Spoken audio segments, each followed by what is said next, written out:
Y'all watching T-Money on streetgangs.com. It's really some positive shit, man. He, helping people get their story out. So, support it.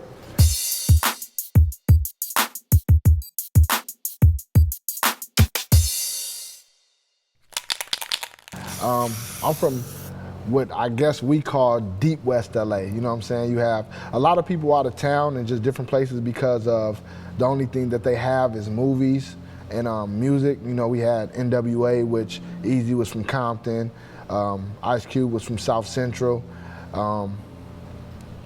So that's the only thing that people have to look at. So when they think of LA, they think of either Watts, Compton, or South Central. LA is separated by gangs, and if in different states, but as people know, like it might be the hood right here, and then right across the street is big homes, and that's how West LA is. The hood is right here, and then you go 2 blocks over, and it's $1 million homes. The hood don't look like the hood in LA. You know what I'm saying? Like, even when my people come out, they be like, "Where the hood at?" And I be passing through certain places, and I'm like, "It's the hood," and they be like, "This is not the hood. Like, this is too clean. The grass is cut. You got fences around the house." Because when you were in Chicago and Atlanta, you could tell when you in the ghetto. When you in St. Louis, you could tell when you in the ghetto. And when LA, you can't really tell that you in the ghetto unless you're in the projects, which is like, the Nickerson Gardens or Jordan Downs. Other than that, you can't tell. We more of a react type of gang.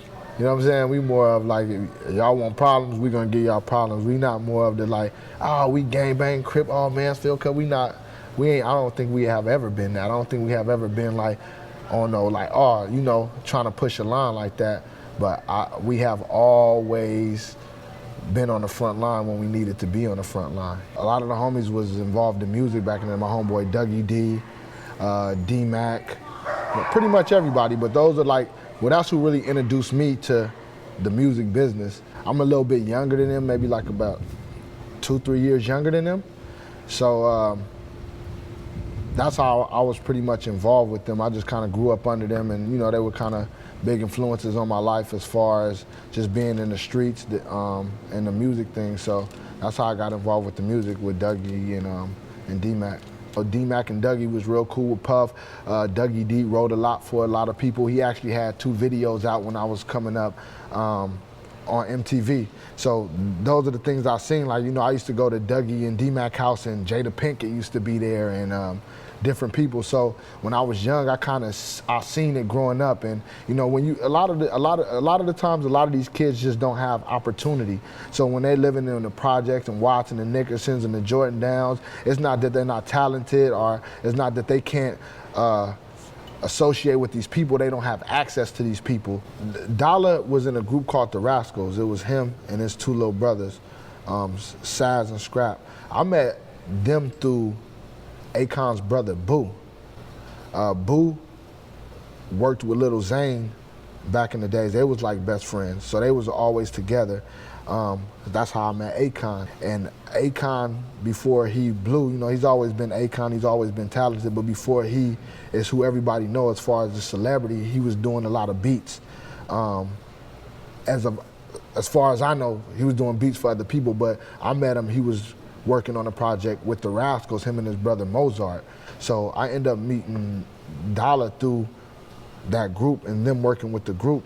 And Boo was like, "You right, man, like you should mess with this group." So I went in, and me and Dolla just clinged to each other. You know what I'm saying? And it was more people in there helping write or whatever the case may be. And they ended up getting a deal through DreamWorks, I believe. That deal folded, then they ended up going to Elektra. Puff wanted to sign the group, always dealing with the group. Missy was dealing with the group. They went on tour with B2K, and they were signed, I guess Sylvia Rome signed them to Elektra. When she left, the project folded, everything got shelved, and they let him go. So after that, Dolla wanted to go solo, and his mom called me and was like, he wanted to do his solo thing, can you help? And I was like, yeah, and I sent for him. And Dolla moved to LA with me when I think he was like 15 years old. Like, Dolla probably be one of the biggest artists today if that wouldn't happen to him. Meek Mills. Meek Mills was working with him before Dolla died, before Meek Mills was signed. That group right there, they about around the same age. I think Dolla might be a year or two, maybe a year older than Meek, but you know, he would have been in that lane with, you know, Meek, Tyga, Wayne. You know, our second single was actually with Lil Wayne called Make a Toast, and you know, due to politics of the record labels, we ended up taking Wayne off, not because we wanted to. I think it was more of a label thing of, you know, about money. That kid was talented, man, and a lot of people only heard that song. If you go listen to his mixtapes, that dude can rap his ass off, and he had the look, he had the personality, he had the character, the girls liked him. You know, he just was a respectable kid. You know what I'm saying? Around grown people, he just was respectable. Like, there's no way in the world that he wouldn't have won. Dolla pretty much pressured his brother Scrap, Shabazz, which is our other brother, he's a DJ, and my homegirl Sai into going to PF Chang's. They were supposed to go to Chipotle, they were running late. Dolla pressured them. It wasn't like nobody said, let's go there. He the one that wanted to go there. When nobody around, he like, and if you know what's so funny, like, I don't know if people believe in God, but, or believe in feeling, but Dolla was saying that he was gonna die. I had been saying that. He was like, yo, I'm not gonna be here too much longer, to the point to where he was trying to have kids. He would have probably had kids with anybody. He actually got a song called Georgia Nights that talks about his death and him dying. Like, people can go listen to the song Georgia Nights, and he predicted his death. Yeah, I think that was a bizarre coincidence. The other guy was having a meeting with someone, and they said, let's meet at PF Chang's. Yeah. Now, the last question I have on this is, what makes this such a coincidence is that 11 days prior, both Dolla and Aubrey are in the same club in Atlanta, you know, like 2,000 miles away, and I believe you were at that club. No, I was not at that club, and that's the thing. What's so funny was, that's my name came up in the case then and said, I socked Aubrey. First, I was nowhere in the city, nowhere in Atlanta. I was in Los Angeles, California when that happened.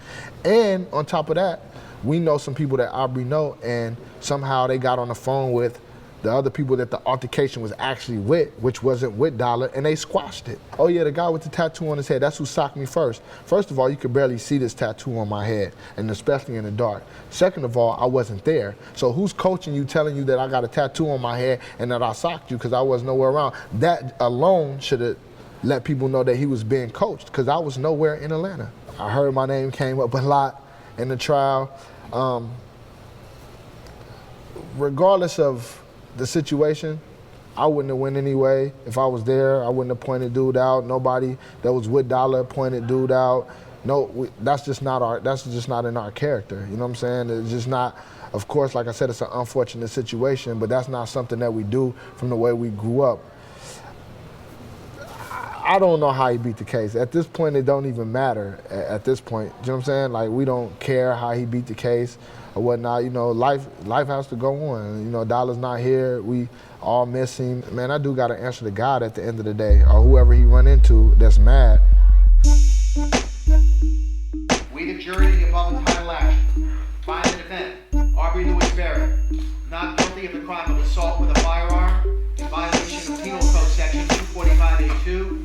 It never started. I mean, he was somebody that he knew somebody that knew somebody, and he tried to, you know, ride the coattails G Unit, but he never was a somebody.